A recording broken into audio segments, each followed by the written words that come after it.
Vespeiro Podcast. Salve, fã de basquete! Tá começando o segundo episódio do Vespeiro Podcast, podcast feito de torcedor para torcedor do Charlotte Hornets no Brasil. Hoje, véspera de Dia dos Namorados lá nos Estados Unidos, né? O Valentine's Day corresponde ao nosso Dia dos Namorados. E eu quero saber se você, torcedor, torcedora, gostou do presente aí que a gente ganhou na Trade Deadline. Várias escolhas de segunda rodada. Vou falar sobre as trades que o Hornets fechou na quinta-feira, também sobre o futuro da franquia, uma entrevista que o Mitch Kupchak deu na sexta e também o que eu e ele fizemos sexta-feira juntos. Tá curioso, tá curiosa? Fica aí escutando o podcast até o fim, que eu vou contar. Mas antes, pode curtir, compartilhar esse episódio com seus amigos, com seus colegas. Também curte, compartilha, segue a gente no Twitter, no Instagram, Vespeiro Podcast, @Vespeiro Podcast. Então, faça a sua primeira escuta. E é isso, está começando então o segundo episódio do Vespeiro Podcast. Vespeiro Podcast.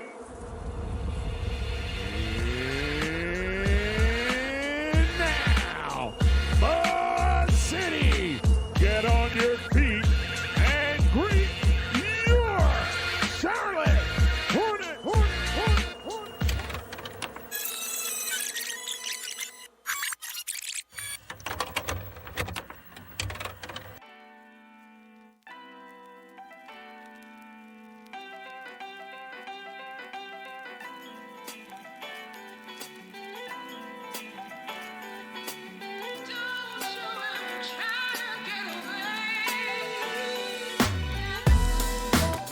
Bom, vamos começar aqui com o primeiro tema do nosso podcast, que não pode ser outra coisa senão as negociações de ontem da Trade Deadline, né? E a muito comentada Trade Deadline. Inclusive quero dizer que nem sempre eu vou postar tão seguidos assim os episódios, mas como a gente estreou no meio, né, entre o dia da Trade Deadline, quando for assim, perto do draft, perto de jogos importantes, a gente vai ter um espaço mais curto de tempo entre os episódios. Geralmente eu vou postar semanalmente, um episódio por semana, falando sobre a semana do time, as expectativas, o que tem acontecido no ambiente do Charlotte. Mas, especialmente, né, para a nossa estreia, que foi aí nessa semana badalada da Trade Deadline, vamos já fazer, eu fiz as prévias, né, no primeiro episódio do que poderia acontecer e vou fazer a análise.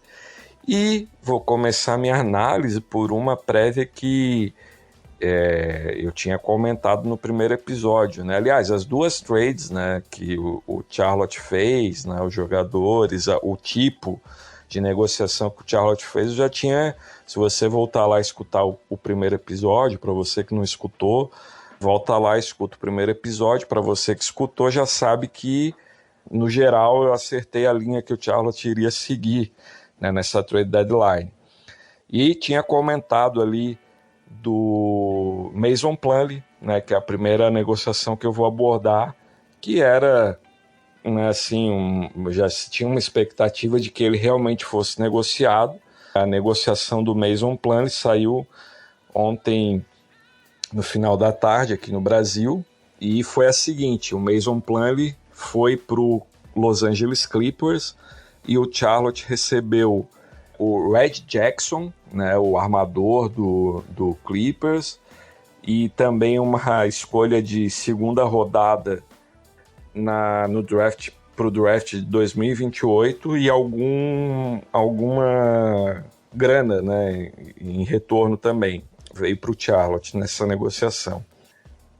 Logo depois já saiu uma notícia de que o Red Jackson, né, assim, conversa já com o staff do Charlotte, já está arrumando um acordo de buyout, ou seja, para que ele esteja disponível para que outros times possam adquiri-los aí, times que que sejam contenders, que precisam de reforço aí para os playoffs e tudo mais, né? Algo que também é esperado até pensando no que o Charlotte tem hoje no seu elenco. Vamos combinar que o Red Jackson, ele é um armador e ele joga justamente na posição que Charlotte hoje está bem servido, né? Com o principal jogador da franquia, que é o LaMelo Ball, e o Dennis Smith Jr., né, que veio para compor o banco mesmo, além de que o Rozier também faz essa função em alguns momentos. Então, assim, realmente eu acho que se a gente fosse manter o Red Jackson, pelo menos o Rozier ou o Smith Jr. entrariam na jogada. Não foi o que aconteceu,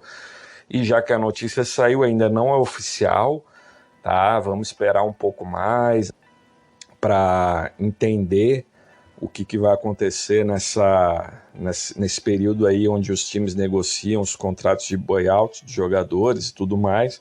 Mas, em princípio, eu penso que o Red Jackson realmente não vai ficar.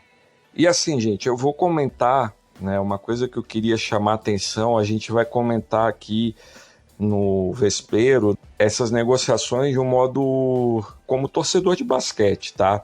Não vamos trazer uma cultura do futebol para o basquete. Eu não vou comentar com fígado aqui, tá? Eu vou comentar com aquilo que eu pesquisei, o que eu ouvi, o que eu apurei aí sobre as negociações, né? Então, assim, como eu tinha dito no primeiro episódio, Mason Plumlee era um grande nome assim que estava ventilado em outros times, como Sacramento Kings, o próprio Phoenix Suns, e acabou no Clippers, né, que fez esse movimento aí que tá todo mundo tentando entender, de dispensar, né, os seus armadores aí, provavelmente porque eles vão, né, receber o Westbrook, né? Já tem aí notícias de que o Westbrook já está em negociações com o Clippers, né? Então foi esse espaço que eles tentaram abrir no elenco.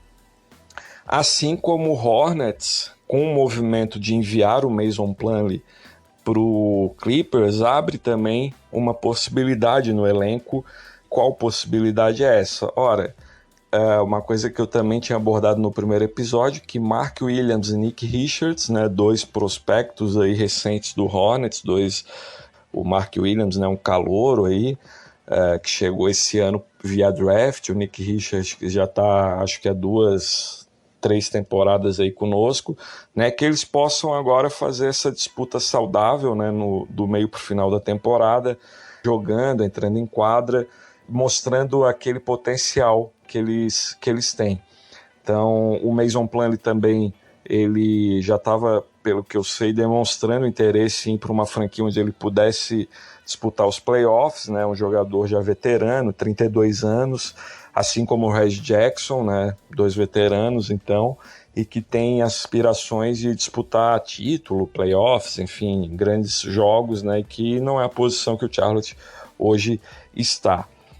O Mason Plumlee, como eu também tinha falado no outro episódio, é um jogador, e assim, não só o Mason Plumlee, né, vamos pensar, gente, que o nosso time titular, tirando o LaMelo de novo da discussão, todos os outros jogadores, eles são titulares no nosso time, por conta da posição que a nossa franquia se encontra, mas eles são jogadores reservas de qualquer outro time na NBA.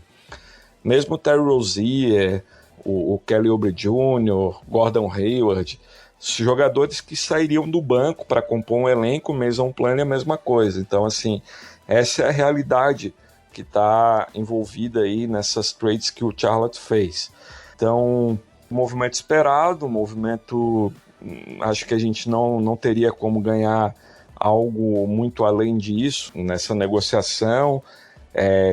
O Mason Plumlee fez alguns bons jogos aí, aproveitou, né, esse tempo no Charlotte para se reposicionar perante a NBA também.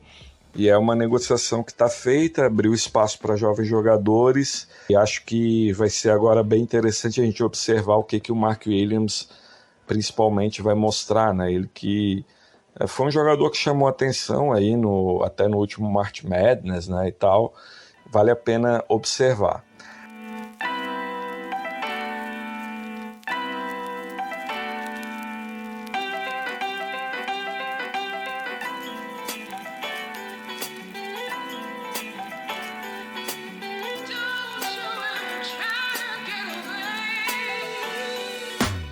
A outra negociação que causou mais polêmica é uma negociação do Jalen McDaniels, que entrou pelo Charlotte numa grande negociação que teve entre 4 times, que são, no caso, New York Knicks, Portland Trail Blazers, Philadelphia 76ers e o Charlotte Hornets.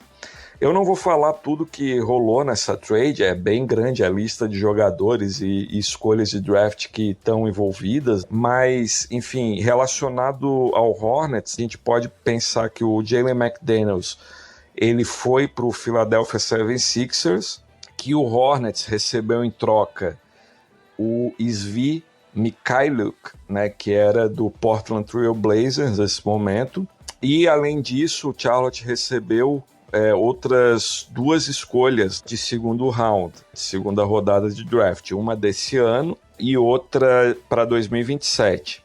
E foi isso, né? Então o Charlotte acabou fazendo essa negociação de Jalen McDaniels e Svi Mykhailiuk, né, que é um ucraniano. Tem um estilo de jogo muito parecido com... É um jogador europeu, né? Ele tem aquele arremesso muito bem trabalhado. Me lembra muito, guardadas as proporções, né, e o nível de basquete, mas assim, o que o Nick Batum, o Bellinelli já fizeram pelo Charlotte Hornets.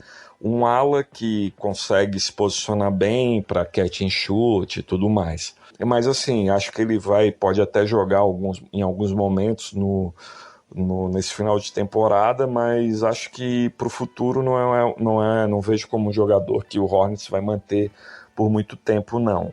Né, mas veio para possibilitar outras negociações dos outros times envolvidos ali. A grande questão é que o Jalen McDaniels, né, eu acho que é isso que o torcedor tem pensado, era um prospect que a gente desenvolveu por mais de 2 anos, ele teve oportunidades muito relacionadas às lesões que outros jogadores sofreram, principalmente Gordon Hayward. Ele é o que a gente chama de 3&D, né? Um jogador que chuta bem de 3 e garante na defesa. Então, eu vi muita gente comentando aqui no Brasil, fora do Brasil, de que a gente recebeu pouco por ele. Recebeu essas 2 escolhas do draft de segundo round e o Mykhailiuk. Eu acho que a gente até poderia, quem sabe, conseguir uma escolha de primeira rodada, do meio para baixo, uma escolha protegida talvez, mas eu sinceramente não sei se o Jalen McDaniels ele é um jogador de potencial e tudo mais, mas se ele demonstrou nesses anos do Hornets para o restante das franquias um valor tão elevado, né, para que pudesse ser considerada uma nova pick, uma outra, né, quer dizer, uma outra pick, uma outra escolha de primeiro round. Então, assim, eu vou comentar daqui a pouco o que o Mitch Kupchak falou em relação a essas negociações, na entrevista que ele concedeu hoje, mas eu não sou daqueles que vai analisar de novo, né, como torcedor de futebol. Eu acho que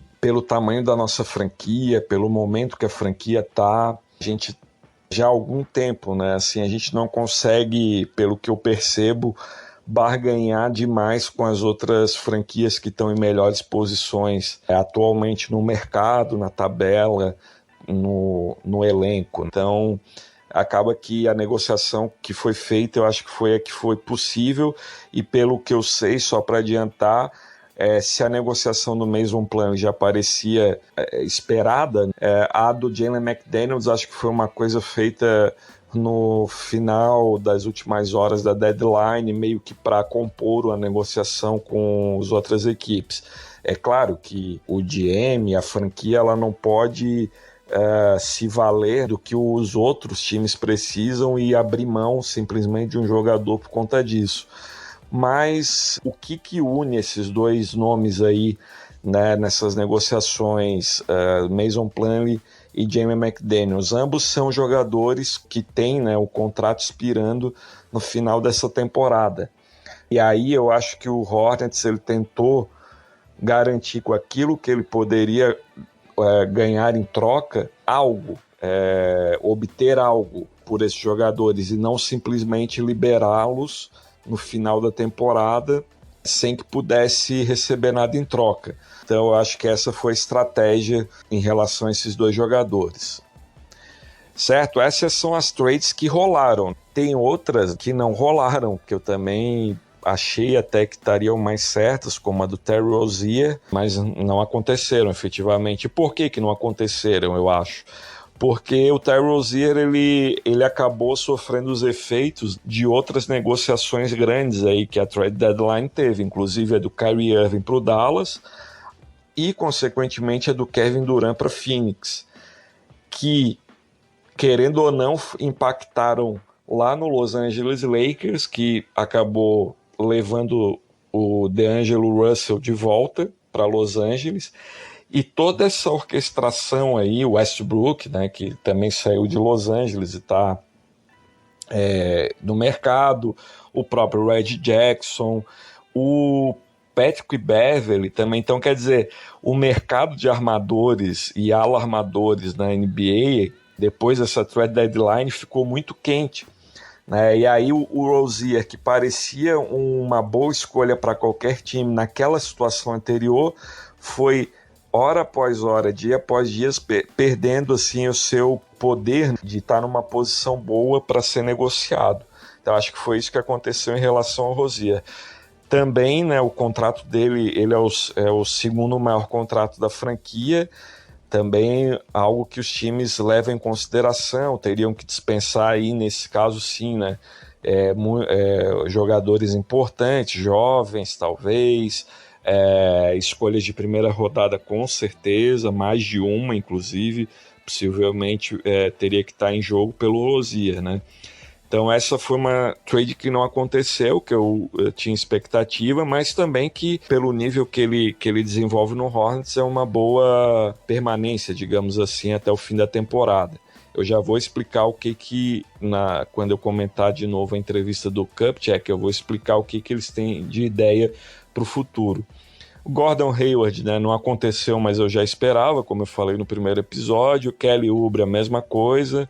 A lesão do Kelly Oubre numa região ligamentar, né, do pulso, da mão ali, acabou sendo meio chocante assim, para as outras franquias e não quiseram permanecer na busca desse jogador. Então, essas não aconteceram. O P.J. Washington tinha falado que ou ele ou o Jalen McDaniels poderiam ser negociados. Foi o Jalen, como eu falei.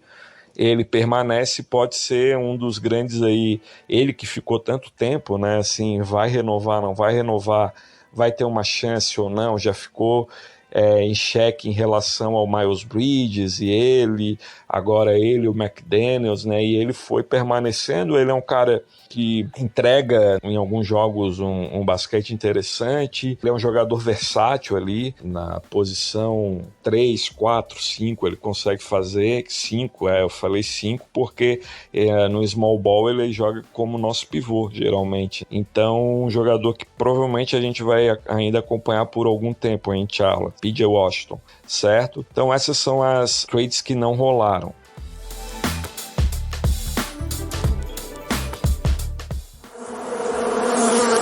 Vespeiro Podcast.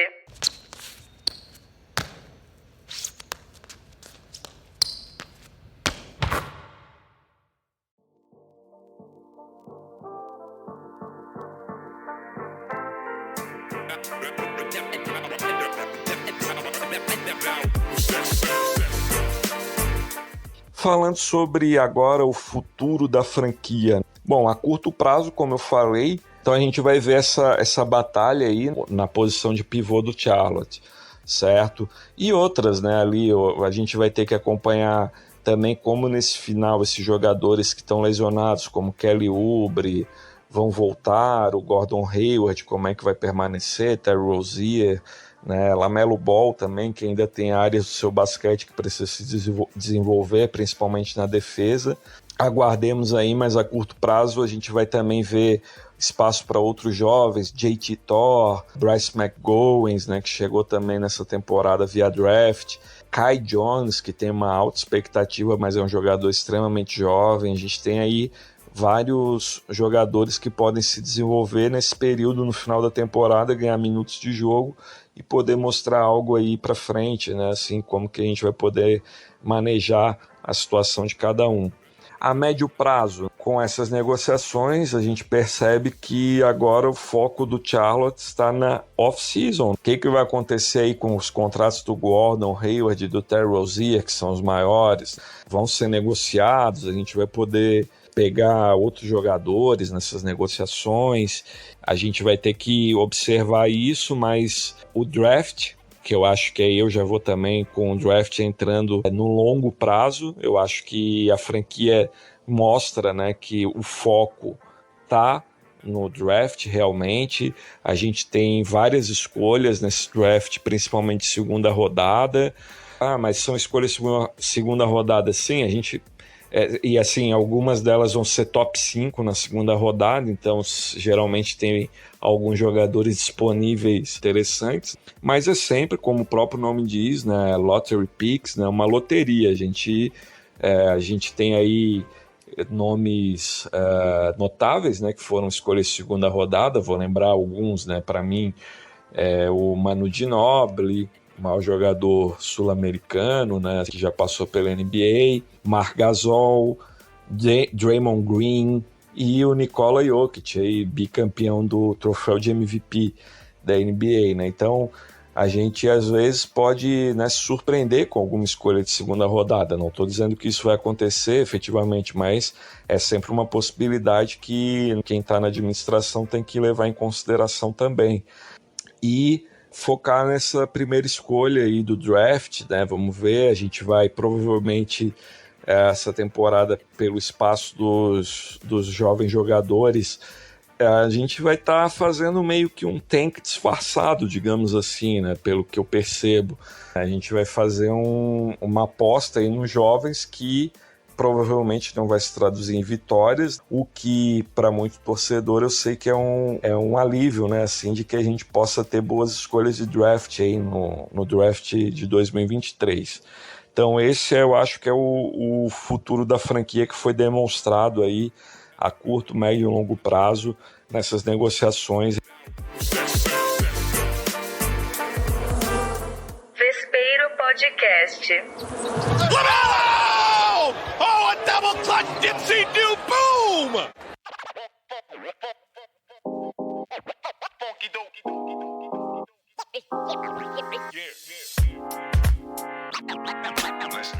Para terminar, eu vou falar então do que o Mitch Kupchak falou nessa última entrevista que ele concedeu por teleconferência, falou com alguns jornalistas lá de Charlotte. E aí ele explicou um pouco mais assim, o que ele estava pensando, né, em relação às negociações e ao futuro, né, da franquia. Foi perguntado se o Steph, né, tinha realmente chegado a bons termos assim, naquilo que pensava para essa trade deadline. Falou que tem decisões que têm que ser tomadas meio que na hora. Eu acho que ele está falando isso em relação ao Jalen McDaniels. Falou que não deu para ver o que o Charlotte tinha para apresentar em quadra, muito em razão das lesões, que deixaram muitos jogadores de fora, e quando chegava um, o outro ia para o departamento médico, e aí o time realmente não teve tempo de entrosamento para desenvolver um bom basquete aí nessa temporada, principalmente nos últimos 20 jogos. Isso foi ficando cada vez mais nítido.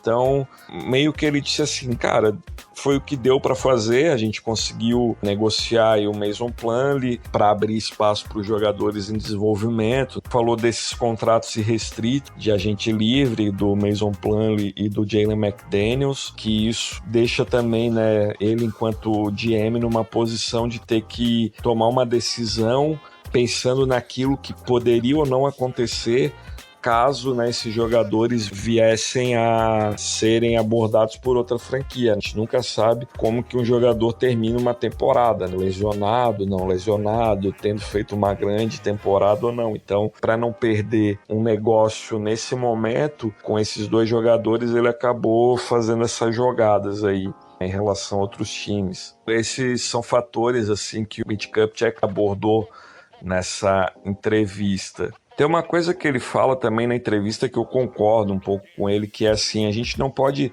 tratar tudo como terra arrasada, porque A gente tem que entender, como eu já tinha falado no primeiro episódio, o tamanho dessa franquia. Ele fala mais de uma vez na entrevista, se refere ao próprio time como tendo uma configuração de small market, ou seja, é aquele mercado pequeno. Charlotte hoje não está numa posição de oferecer grandes objetivos, né, para aqueles jogadores que queiram vir para a franquia, infelizmente.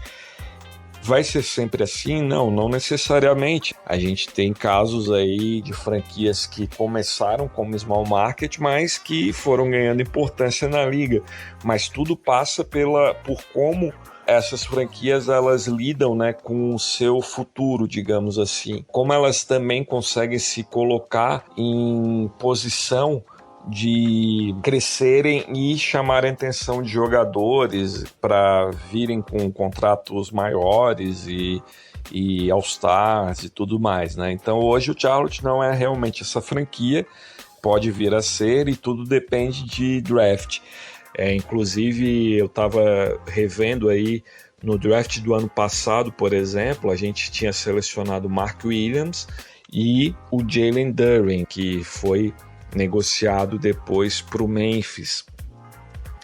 E nessa negociação, por conta dessa negociação, que a gente tem hoje a pique de primeiro round dessa temporada e várias outras piques de segundo round aí nesse draft. Então a gente tem que observar como que o staff do GM Mitch Kupchak está, né, se mexendo aí nas últimas temporadas. Em relação a trades, realmente na deadline ele mesmo tem uma postura de que a deadline parece que para o Mitch Kupchak não é algo que ele valoriza tanto, assim, ele gosta mais do draft mesmo e das negociações em final de temporada. Então a gente também tem uma expectativa aí porque vai acontecer a partir aí do final da temporada da NBA, depois das finais ali, o que pode estar em jogo. O Mitch Kupchak também abordou a situação financeira do Hornets, né? Porque o Hornets é uma das franquias que está com 30 milhões de dólares, né, abaixo daquele salary cap, né, daquele teto salarial, onde a franquia não precisa pagar uma taxa, né, por exceder, né, um montante financeiro disposto para ela pela liga. Ele fala que é uma boa situação financeira, ainda que tem vários encargos aí que fazem com que sempre diminua esse teto financeiro das franquias, mas que mesmo com uma situação financeira abaixo desse teto, pela própria posição com que o time está hoje, não sendo tão competitivo e tudo mais, ele enxerga que esses contratos aí que podem ser encaixados nessa folha salarial do Hornets, né, nessas negociações, ela só vai fazer sentido e só vai atrair jogadores se o time tiver bons motivos para atrair outros jogadores que estejam com bons contratos, com contratos altos e tudo mais. Disso tudo que ele falou, eu sinto que ele tem expectativa assim, de negociar ou o contrato do Terry Rozier ou o contrato do Gordon Hayward. Acho difícil, né? O contrato do Gordon Hayward é muito grande, realmente. Foram 120 milhões de dólares por 4 anos. São aí 40 milhões de dólares, né, por temporada. Um salário alto para um jogador que está rendendo pouco, como eu já falei. Só que, pensando no futuro, isso indica que o Mitch Kupchak está focando no draft de 2023 com toda a força.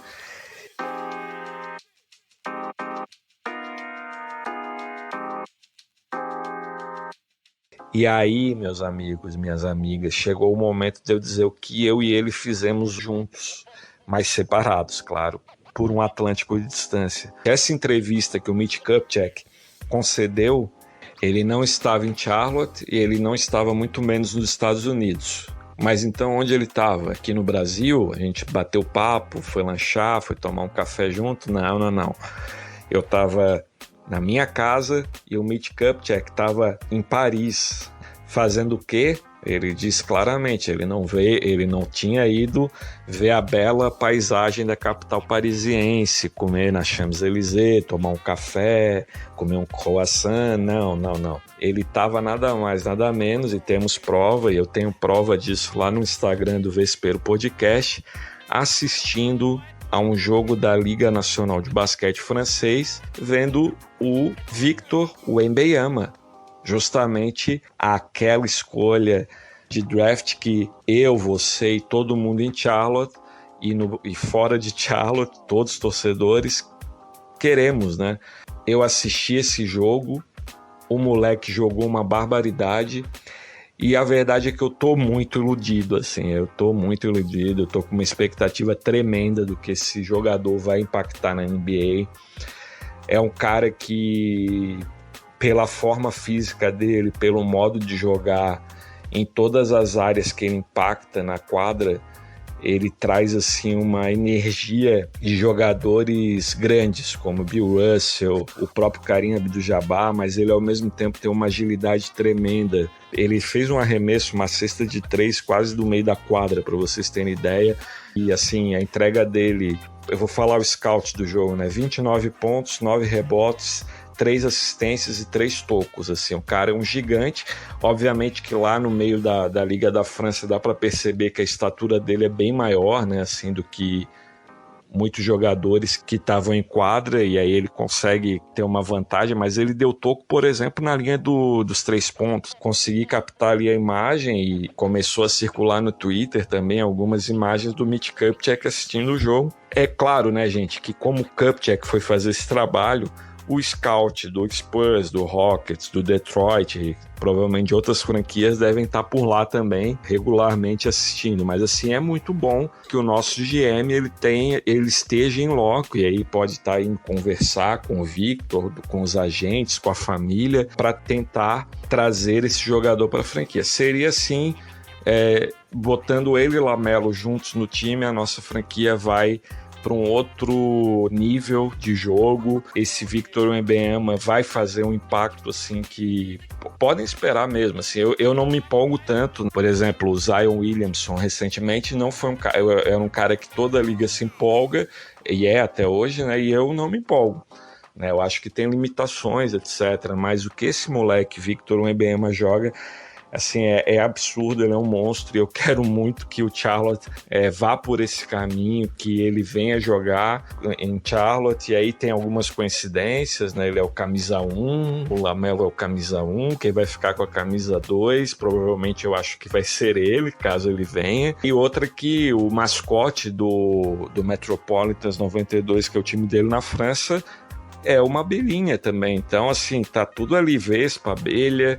Então, vamos pensar que a gente pode estar aí em vistas de finalmente o Charlotte, caso dê tudo certo nos sorteios e tudo mais, fique numa posição de negociar com o Victor Wembanyama. Quem sabe, vamos ter uma esperança aí de que o Kupchak e o Michael Jordan consigam sensibilizar, né, esse jogador a participar de uma elevação de patamar aí da franquia. Então, tomara que o Kupchak tenha sido bem sucedido nessa missão de hoje, né?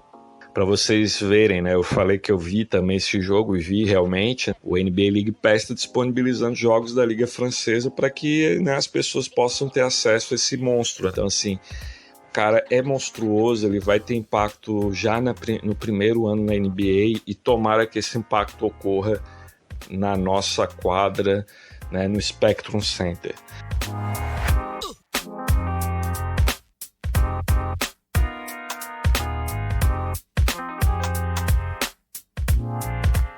É claro que tem alguns pontos dessa entrevista que eu gostaria de lançar uma opinião mais crítica. Por exemplo, quando em algum trecho ele diz que gostaria de renovar, se não com todos, com alguns dos veteranos da franquia que estão em fim de contrato. E aí a gente fica pensando, será que todos têm espaço no Hornets do próximo ano, se o projeto realmente é focar no draft?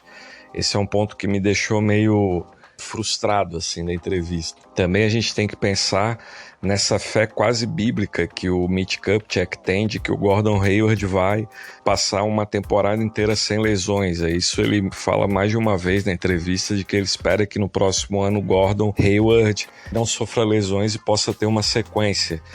Eu acho, nesse ponto, que ele está realmente esperando que, a partir das investigações lá da NBA, um Bridges possa voltar a ser integrado ao elenco, que o Hayward possa revezar com ele nessa posição 3 do Hornets. Mas ainda assim eu acho que é apostar demais em dois cenários que são hipotéticos e muito aquém daquilo que a gente poderia almejar nessa posição especificamente. Eu acho demais, né? Você pensar que Hayward não vai passar uma temporada inteira sem alguma lesão, e mesmo que passasse, o basquete dele vem caindo tanto estatisticamente quanto do que a gente percebe em quadra. Então me parece algum ponto meio contraditório ele apostar no draft e ao mesmo tempo fazer uma aposta em alongar contratos de veteranos que também não estão rendendo tanto. E outra, essa fé cega também do Mitch Kupchak de que a gente vai ter a primeira escolha do draft, que o Victor Wembanyama pode vir a ser o grande nome da franquia na próxima temporada. Eu acho que são apostas arriscadas que ele está fazendo, que podem inclusive ser apostas pessoais e quem sabe pode custar o próprio cargo dele. Afinal de contas, se não ver essa pique de número 1, a franquia pode pegar algum prospecto bom no próximo ano, mas não vai ter esse cara da geração aí, que é o francês, como eu disse há pouco.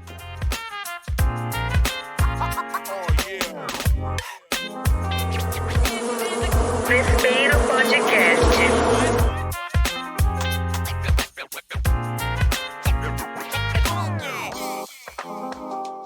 Então, por hoje é esse papo. Vamos ver nessa semana se sai a confirmação do buyout do Red Jackson também, que é um outro indicativo do que a franquia vai fazer para frente. E os próximos jogos dos Hornets, na quarta-feira contra os Spurs às 9 horas. E na sexta que vem, o Timberwolves recebe o Hornets. Então aí a gente vai acompanhar nesses jogos e vai trazer na próxima semana mais indicativos aí de como a franquia tá, e qualquer novidade é só seguir a gente no Twitter, no Instagram, acompanhar lá que a gente vai postando as novidades, como o Trade Deadline, né, que eu postei em primeira mão lá logo que as notícias iam saindo. Se gostou do episódio, curte, compartilha, segue a gente lá no Spotify, em todas as outras plataformas, certo? Então é isso, gente. Um grande abraço, seguimos aqui na torcida e na expectativa de um futuro melhor para a nossa franquia da Carolina do Norte.